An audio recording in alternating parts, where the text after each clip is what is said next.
So for this last live stream, I wanted to talk about web security because it affects us as web designers and developers. This is a conference talk that I've given a few times in various forms. Primarily, it was at a Moodle conference. This is a study of what we've done at Mid-Michigan College to try to secure and protect our websites. It's called What's Your HTTPS Grade?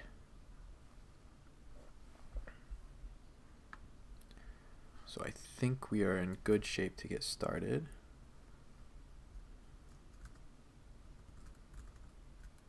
Let me pull up my controller here. Okay, so hopefully you're watching this as part of the web design course at Mid-Michigan College. But if you're not, then welcome.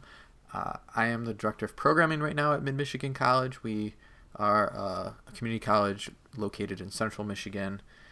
We have about 4,500 students. I used to work at Central Michigan University, and even before that, I was at Mid as a Moodle administrator.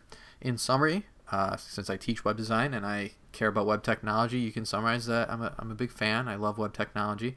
If you need to contact me, you can send me an email. So why am I talking about web security? And I think I can boil the prompt for this right down to something that you've probably taken for granted in your web browser every day. When do you look for the lock in your browser? Nowadays, browsers try to make it green, but I'm curious if you just say something in the chat room right now. When do you look for the lock? Because if it's like me, it's usually when I'm about to check out of Amazon.com or perhaps when I'm logging into a website. I think we can all agree that we want to protect our credit card numbers and our passwords. The reason the lock exists is so that you can trust, you can get a message from something you trust, your web browser, letting you know you're on a secure website. You don't want to trust an image on a web page that says sign in using our secure server. And I post a screenshot more as a memory of what Amazon used to have on their website, but also as a warning that any image that you see on a website that says their site's secure probably can't be trusted. You need to learn to look for the lock. And I hope you do right now already. Because do you want your sensitive information plainly available to anyone that could see the traffic leaving your computer? There's a joke that the internet is a series of tubes, and you don't want your password flying by for just anyone to read it.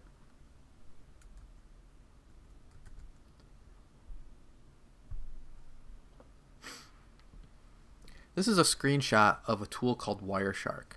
If you are a CIS student at Mid-Michigan College, you might get the chance to play with Wireshark. I'm not going to give you a demo, but I am going to share the screenshot, which shows how someone was able to intercept traffic between the source and the destination, and highlighted in this screenshot is actually a password. The password is not very secure, it's a password, but the concept of the man-in-the-middle attack is something that you might already be familiar with because it's often shown in movies as a dramatization. And there is this connotation that man-in-the-middle attacks are all by bad people. But I need you to realize that there's a spectrum of man-in-the-middle tools out there, and your internet traffic has several waypoints as it is reaching its final destination. Some of those might include devices that can look at traffic and see and even modify it before it reaches its source or returns back to you. And I like to think about the in-flight Wi-Fi that's sometimes available. I've read stories that if you purchase that Wi-Fi or you use the free Wi-Fi and you visit an insecure site, you might be surprised to see additional advertisements injected. And there was some controversy years ago about ISPs like Verizon and AT&T modifying web traffic before it reached your phone. But it's really a wider spectrum than that, even, because you might be using the internet at a school or an employer that has, for good reasons, deployed a content filter. And the way a content filter often works is to look at unencrypted traffic to determine if it should be allowed or not. So this man-in-the-middle concept is in use all over the place, and it's not always like it's shown in the movies. So why is this relevant? Well, let me pause and ask another question of the people in the chat room. How many of you have used the exact same password between multiple accounts that you have that are from different websites? If we were in a classroom, I'd be raising my hand right now. I know that I've used passwords the same across sites, and that's bad practice. And at a college, we actually encourage all of our students and staff to use that one single account to log into multiple places, whether that's Google, Moodle, or Portal, or several other systems that you might use on campus. So we're actually encouraging people to use the same password to log in various websites, and we don't want any one of those websites, particularly in this presentation, when I was talking about it, I wanted to make sure that Moodle wasn't going to be the weak link. That if someone was able to intercept the password that you typed into the Moodle login screen, we didn't want that to be leaked out, because that's the password that our students use everywhere for all of our web services. So this whole presentation is based upon the idea of making sure that the website that you're hosting isn't going to be the weak link, because someone might be using a password with their email address that is the same password that they use on other sites. So you have a responsibility to try to protect your user data.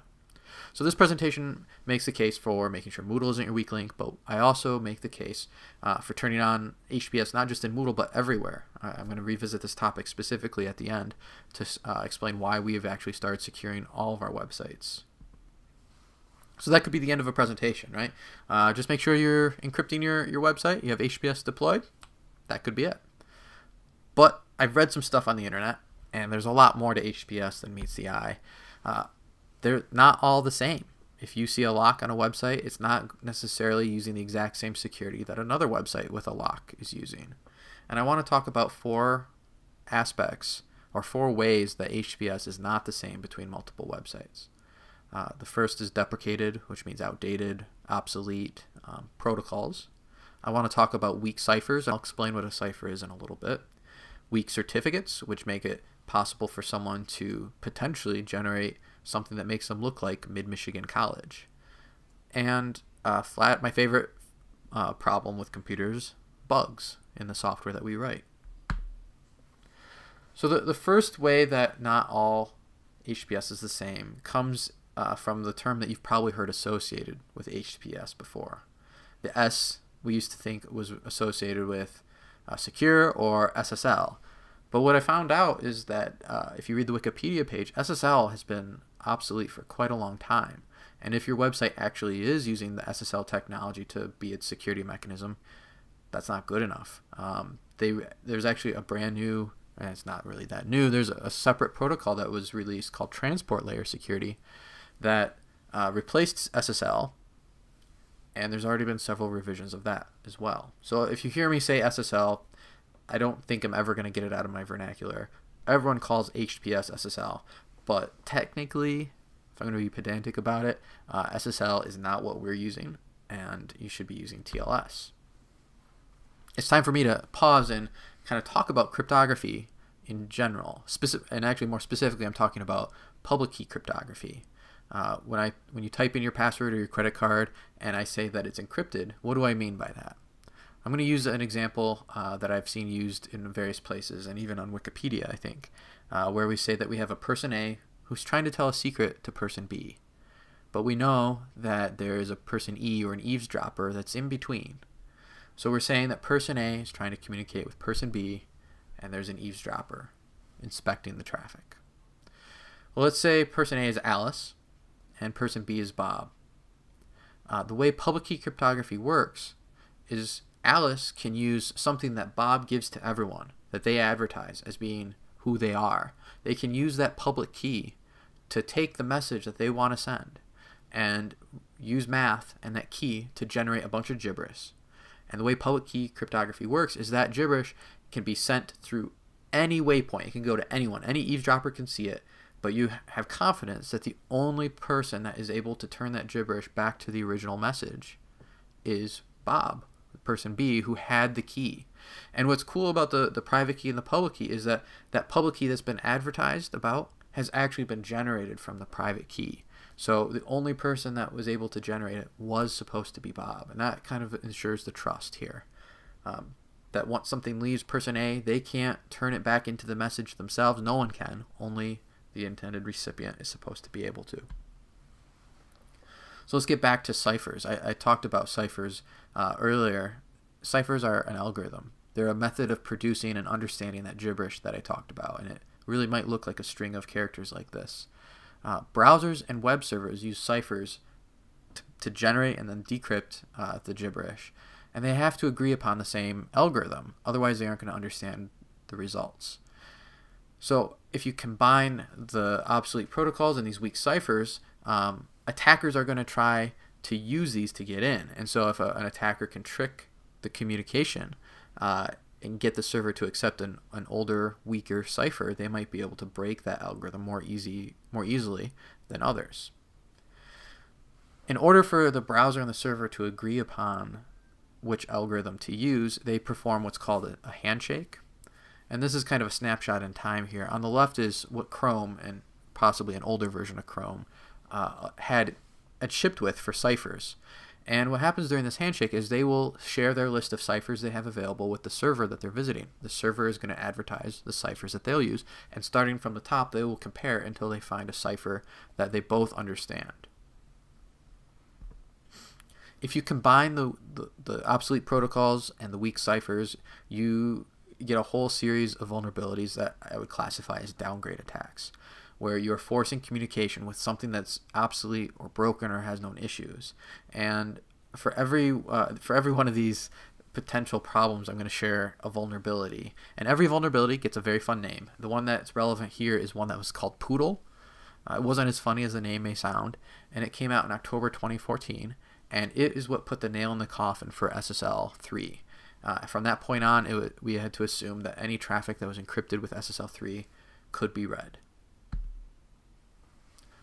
The third aspect I want to talk about are weak certificates. And a certificate is that public key that I talked about. It's what we purchase or we have that proves we are who we say we are. So Mid-Michigan College has a certificate that we purchased from someone who issues certificates, and we had to prove who we are.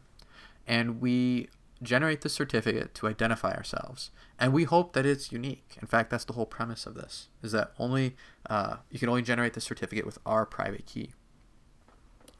Well, the algorithm that was used to create the first certificates, it was called SHA-1. It was found after many years and higher powered computers came out that it was possible for there to be collisions, and I think Google showed off a proof of concept of this.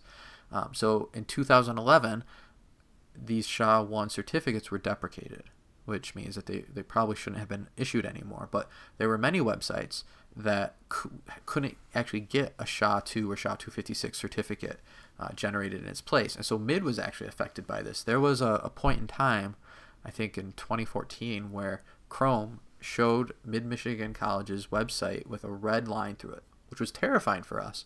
And actually more terrifying was the fact that we probably didn't get nearly enough help desk calls complaining about this. This issue isn't as common, but I imagine there will someday be another time where we have to reissue certificates to get even more secure ones or more unique ones.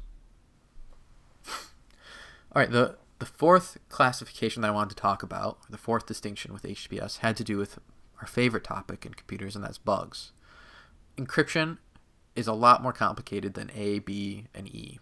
So not every programmer wants to, and nor should every programmer try to write their own encryption library. Instead, we rely on very popular open source implementations of SSL. And that's for better or for worse. For one, it means that we can be pretty confident that Brandon Kish didn't write something that implemented encryption the wrong way and made MID's website insecure.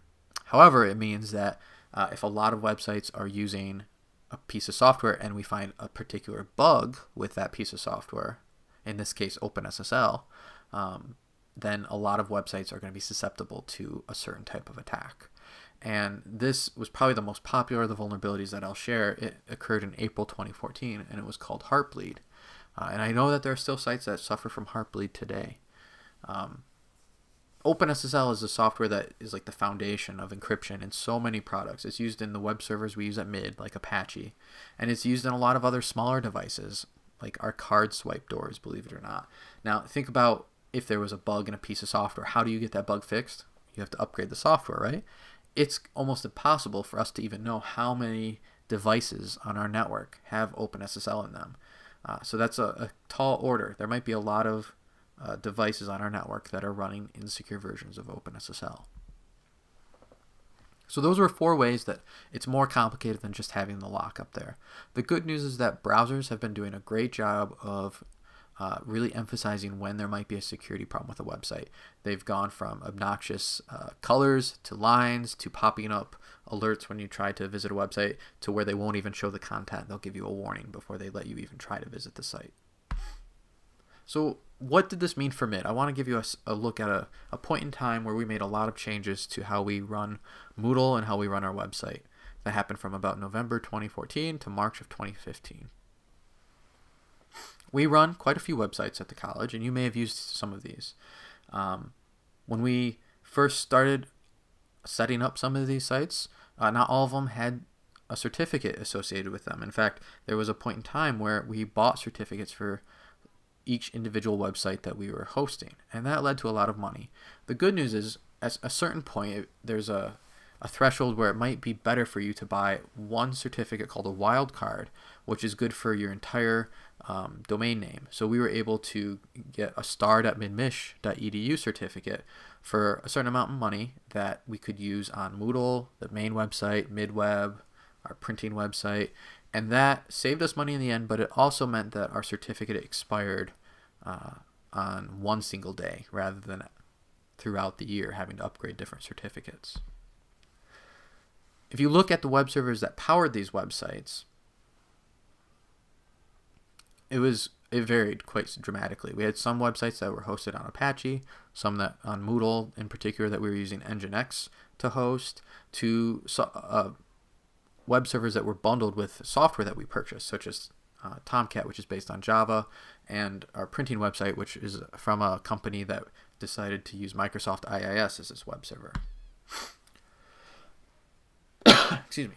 So the realities of owning a wildcard were not as easy as we had expected. Every one of those web servers wanted to have the certificate installed in a different format. So I'm listing P12, PFX, P7B. All of these are different ways to save and format a certificate.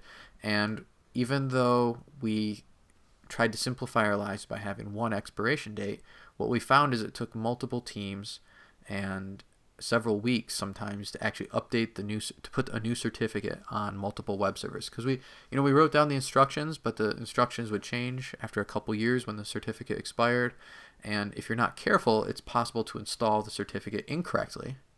And I'm looking at Tomcat in particular. We missed a few of the intermediate certificates that proved who we were, and it actually meant that mobile browsers didn't work. So there was a point in time where you couldn't search for classes at MID from an iPhone or an Android device, and that was pretty embarrassing. So one of the major takeaways for us at Michigan College was that managing our certificates was a nightmare, and we tried to limit our interaction with that for once every 4 years.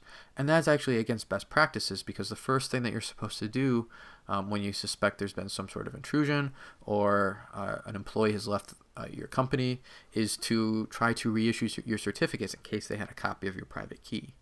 And if we were asked to do that at our college back in 2014, that would have been very difficult to do, and it would have definitely required longer outages than we were comfortable with. At this point, I want to share another tool from Qualys.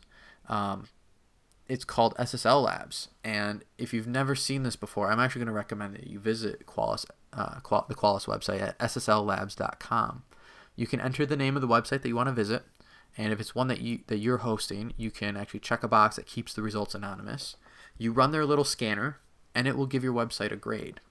So this is a screenshot from 2014 that showed that Moodle had a B, right? A B is not bad, but you'll see that the results of this scan actually told us several problems with Moodle at the time. And that was just one of our sites. The reality of it is we had some not so good grades. We had servers that, remember, might be asking for the exact same passwords from people, but had even more glaring security problems that were using older ciphers or even the deprecated SSL3 protocol. So those websites I showed you, the grades were really all over the board, or in some situations we might not have actually secured a website, and we found out that we probably wanted it secured. What's great about the Qualys tool is that they do update their scanning tool to detect new vulnerabilities as soon as they're listed. So if after you watch this you hear about another SSL or TLS vulnerability in the news, you can be sure that you could scan a website with the Qualys tool to see what their grade is. and to see what issues a website that you use every day might have. And I actually do this for fun now. I will scan like my bank's website. If I'm about ready to check out on a store website, I might scan their site real quick. I scanned other college and university sites and shared the results with their teams. As a fun exercise, you should use the scanning tool. Again, that's sslabs.com. So that's the other major takeaway here. Back in 2014, our web servers had inconsistent and, sadly, some insecure configurations. And remember back to the beginning of my presentation, I said that you're only as strong as your weakest link. So how do you fix this? Well, every one of these web servers can be configured. You can make them more secure. The problem is that configuration is different for each server.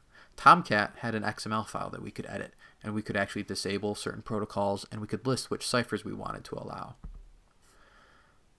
We found out that Apache also had a configuration file. It was actually a little bit easier to use and to edit. You could actually just explicitly list what protocols and ciphers to block. But then we got to some of the embedded web servers that our vendors gave us, and we didn't know what to do. IIS in particular, and maybe this has improved since then, but we were going to follow advice on the internet that told us to run some of these commands or run a program or edit the registry, for Pete's sakes. That was outside our comfort zone.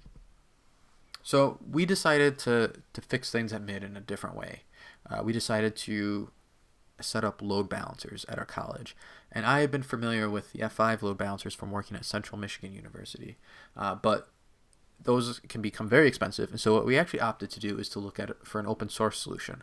And there's an open source project called HAProxy. You're going to hear me call it HAProxy. I'm not sure if that's actually the accepted way to refer to it, but that's what I'm going to be doing. And we've actually presented at several conferences about how we set up HAProxy. We've even provided sample configuration, which I'll highlight in a couple slides as well. So what does a load balancer do? Well, this is a kind of a simplified look at how traffic comes into our website from the cloud. And if you're requesting www.midmich.edu, or if you're requesting moodle.midmich.edu, we're going to look at your request. All the traffic goes to two of our load balancers. If one goes down, the other takes over. And it's going to look at what the site you requested is, and it will route it to the correct destination. So our web traffic goes to some servers that we lovingly call Spikehorn, whereas the Moodle servers and moodle.midmich.edu is managed by several servers that handles the capacity that we need. I mentioned our configuration file. This is available on GitHub. If you contact me by email, I can give you an updated copy. I just wanted to highlight a few pieces. When we set up HAProxy, it meant that we only had to focus on the configuration of the load balancers to improve the security of all of our sites. So in one text file, we can actually list the ciphers that we want to use. We can connect all of our sites to the same certificate. So if we have to reissue it, we just edit one file here, and it's updated for all of our sites. Later on in the configuration are the rules that allow us to set up which URLs are hosted by which servers in the backend. And then we can also actually indicate to Moodle and to other software that we are forwarding traffic, so that we're able to preserve the IP address that came from the client, even though the load balancers intercepted it. A common requirement for a load balancer is to know when the backend servers are healthy, so that we won't send people to a server that's down. So if you've ever seen our service temporary unavailable message, it might be because the health check failed on one of our servers and the load balancer puts up a message to contact the help desk instead. And the load balancers also allow us to know if the request was made over a secure connection. And if it was over HTTP instead of HTTPS, we can actually immediately issue a redirect that says, no, I'm sorry, browser, you need to request this at the secure address instead. And from then on, their session remains inside of HTTPS. At the very bottom of this example is where we can list the multiple servers that might be serving a website like Moodle. And we can say, in particular on here, one thing that we like about HAProxy is we can say that one of our servers is considered a backup server. Like in terms of Moodle, we have a dedicated machine that will send out emails, close quizzes, do various features of Moodle that require periodic processing. And because that server might be slower than the others because it's busier, we can say only send our students there if the other servers are down. So what are the advantages here? Well, if there's ever a new vulnerability or a new cipher that we need to disable or add or adjust the configuration for, we just have to do it inside of a proxy, and we update dozens of websites all in one fell swoop. It also means that we can renew and update our certificate way more quickly because we're doing it in one location. That means that if we had to reissue a certificate and revoke the old one, we can do that much more quickly. There were other reasons we went with load balancers. I mentioned that we had multiple load balancers. They actually kind of share an IP address, and they will take over for each other if one has to be down. So that allows us really improved availability, and it allows us to update one of the load balancers in the middle of the day if we had to. It also allows us to put up that system down message, so we can have a status page or we can display help desk information. And the fringe benefit of this being one long text file is it's actually so much easier for us to set up new sites. We can just copy and paste in that file and make adjustments to work with IIS or Moodle, or at this point I think we're hosting almost every single web server that's out there behind a proxy. It also means that we can, because we're using an open source solution, we can have even other load balancers that aren't used for people visiting our site but are used by our internal team who want to test out new configuration. Just by editing the host files on our computers, we can use a different load balancer. And the ability to use our load balancers allowed us to actually direct traffic based on the URL. So we were able to launch a brand new website, well, brand new as of like 2014, at the same URL and keep the old site online, and as we move more pages over, redirect them to the new site. So at this point, I'd like to make the case for using HTTPS on a whole website rather than just on the login page. A three-letter agency, the CIO.gov website, says that there's actually no such thing as non-sensitive web traffic. Your browsing patterns reveal a lot of information about yourself. So you want to consider it all private. It doesn't just have to be the passwords or the credit cards. So Google is trying to support this by giving preference in search results to secure websites. And way back in iOS 9, Apple started emphasizing security, and at this point they only allow the latest version of TLS for secure communication. One of the things that we worried about, and you might worry about if you have your own website, is are you going to make your website slower by making them secured? And the truth of the matter is no, there's a lot of optimizations that allow for fast encryption. And if you really do care about performance, you're going to be interested in HTTP2, which is a new version of the protocol we use for communicating between web servers and clients.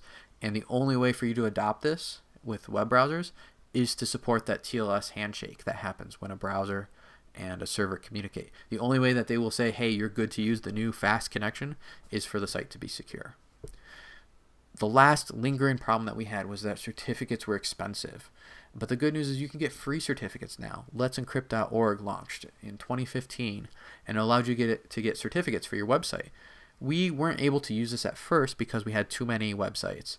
However, they now offer free wildcard certificates, and this is something that MID has moved to as of 2018, and we're really happy with this. So we have a wildcard certificate from Let's Encrypt that we can reissue every 3 months automatically. There are downsides to making your website secure. Because we had to drop SSL 3, it meant that we let go of Internet Explorer 6. And at this point, you might not care about it, but we were worried that someone might get this page. They might see that they can't get to Moodle. So we had looked at our Google Analytics, and we saw that a few people were using IE6 at the time, but it turned out, we traced that down, it was ourselves testing our websites in IE6. So at this point, we have let go of Windows XP and IE6. There are still some challenges. Because every page of Moodle is secured, it means that you can't embed videos that come from an insecure location. When you think about what a browser is telling you with that lock icon in the top left, they're saying everything on this page is secure. So that's why Firefox and Chrome and Safari aren't allowing insecure content to be shown. So if you try to embed a YouTube video with HTTP on a site that is using HTTPS, you'll get this blank box instead. And if you open up your web inspector, the console will show that it blocked an insecure URL from loading. Well, that can be fixed. Almost every single video source on the internet does support embedding over HTTPS. So the first thing that we tell our instructors to do is to try to switch the URL. And if that doesn't work, our best practice is to post a link to the video itself. And this helps in case the video disappears, you can use that link to try to find a similar video elsewhere. So what are the takeaways of this presentation? Well, I want you to keep looking for that lock. If you're hosting a website, I want you to encrypt all the traffic to that website if you can. If you haven't before, take a look at sslabs.com and use the Qualys tool to scan your bank's website, your school's website, and share that results with the webmasters or the people that run those sites. And I hope you'll start moving to HTTPS everywhere. It's not impossible to manage. You can use load balancers to help if you have a lot of websites, and you can practice reissuing certificates so that you're prepared to change them more often. So that's the end of my presentation. Thank you for watching it, and I will catch you all later.